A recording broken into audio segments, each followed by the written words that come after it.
Sabe quando alguém cai num golpe na internet? A primeira coisa que a gente pensa é, foi descuido da pessoa, né?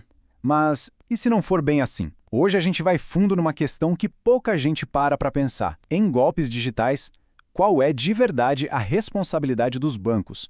Olha, a resposta pode mudar totalmente o jeito que a gente olha para o nosso dinheiro. Então, a história que a gente vai ver aqui começa de um jeito super comum, que podia acontecer com qualquer um. Uma pessoa recebe um link que parecia ser da Netflix, sabe? Ela vai lá, preenche os dados e pronto. Sem nem perceber, abriu a porta para um golpe. E olha, o prejuízo não foi pequeno não, foi gigante. Em menos de 48 horas, os golpistas fizeram 2 compras internacionais. O valor total? Mais de R$ 18 mil. Pensa só, esse dinheiro todo sumindo da conta, assim do nada. Beleza, a primeira reação é óbvia, né? A pessoa clicou no link, então a culpa é dela. Fim de história. Só que não. É exatamente aí que o caso dá uma virada surpreendente, porque a justiça analisou tudo isso e chegou numa conclusão que, olha, ninguém estava esperando. Então vamos lá. Primeiro, vamos entender direitinho como esse golpe funcionou. O passo a passo, sabe? E mais importante ainda, qual foi a atitude do banco que fez com que essa história toda fosse parar na justiça. Os golpistas foram rápidos, muito rápidos e ousados. Fizeram 2 compras gigantescas numa moeda super estranha em dias seguidos. A cliente, claro, fez o certo, ligou na hora para contestar.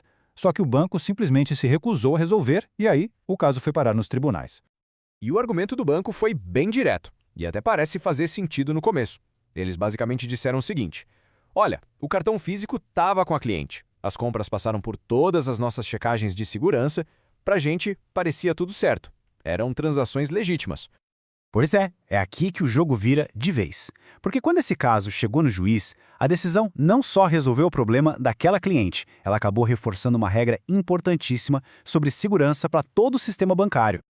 E contra todas as expectativas, a justiça deu a vitória para a consumidora. O tribunal entendeu que a responsabilidade final pela segurança das transações não era só dela, não.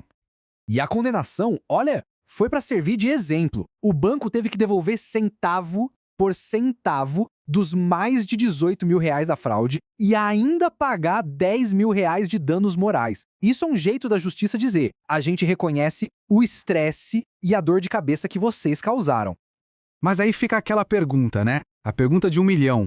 Se o erro inicial foi da pessoa que clicou no link, por que o banco é que teve que pagar a conta? A resposta para isso está em 2 conceitos da lei que são muito importantes e protegem todos nós, consumidores. Ok, então agora a gente entra na parte mais importante. Quais foram os argumentos da justiça para tomar essa decisão? Entender isso é fundamental para sacar por que, na maioria das vezes, a responsabilidade acaba caindo no colo dos bancos. O primeiro ponto-chave se chama responsabilidade objetiva. Para entender fácil, pensa num supermercado. Se o chão está molhado e alguém escorrega e se machuca, a culpa é do mercado. Por quê? Porque esse é um risco do negócio deles. A justiça entende que com os bancos é a mesmíssima coisa. A segurança é parte do serviço que eles oferecem. Então o risco de uma falha de segurança é deles e não do cliente. E isso não é só uma interpretação, viu? Tá na lei. Tem uma coisa chamada súmula 479 do STJ que deixa isso bem claro, preto no branco. As instituições financeiras são, sim, responsáveis por danos causados por fraudes. A regra é essa e ponto final. O segundo conceito é o de fortuito interno. O que é isso? Basicamente, a justiça diz que um golpe digital não é um evento imprevisível, tipo um meteoro caindo na Terra. Não. Fraudes são um risco que faz parte do dia a dia do negócio bancário. É um risco de dentro da operação deles, um risco interno, que eles têm a obrigação de saber como lidar.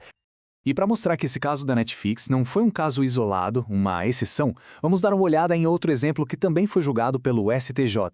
Ele reforça ainda mais essa ideia de que os bancos têm, sim, o dever de proteger os clientes de forma ativa. Nesse outro caso, o prejuízo foi ainda mais pesado, R$ 143 mil. A pessoa caiu no golpe da falsa central de atendimento, aquele em que ligam se passando pelo banco. É um golpe super comum hoje em dia e a vítima acabou fazendo várias transferências. E aqui está o pulo do gato. O perfil daquele cliente era de gastar no máximo uns R$ 4 mil por mês. De repente, num único dia, o sistema do banco autoriza 14 transações, que somam R$ 143 mil. É uma quebra de padrão tão absurda que fica evidente a falha no sistema de segurança do banco. Esse caso é o exemplo perfeito do que a justiça espera dos bancos. O STJ já deixou claro que eles precisam monitorar tudo: o perfil de gastos do cliente, o volume de transações, a frequência, até o local e o horário. Ou seja, a segurança tem que ir muito além de só pedir uma senha. E tem uma frase do ministro Ricardo Vilas Boas Cueva, que foi o relator desse caso, que resume tudo perfeitamente.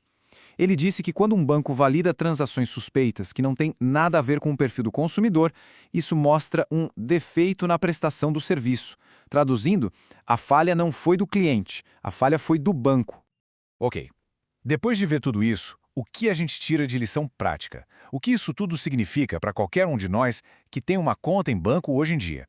A grande mensagem é que segurança digital é uma via de mão dupla. Claro, a gente precisa tomar cuidado, isso é fundamental, mas a justiça deixa bem claro que os bancos têm o dever, tanto legal quanto tecnológico, de criar uma verdadeira fortaleza para proteger o dinheiro dos clientes.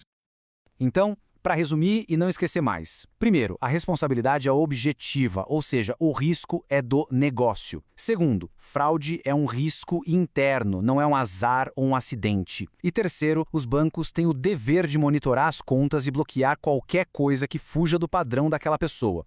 E para fechar, fica uma reflexão que, na verdade, é uma exigência da própria justiça. Se a tecnologia dos golpistas evolui a cada dia, a tecnologia de proteção dos bancos tem que evoluir junto, né? Nesse mundo de fraudes cada vez mais espertas, inovar em segurança não é uma escolha para os bancos, é uma obrigação, é um dever. Valeu por acompanhar a gente até aqui.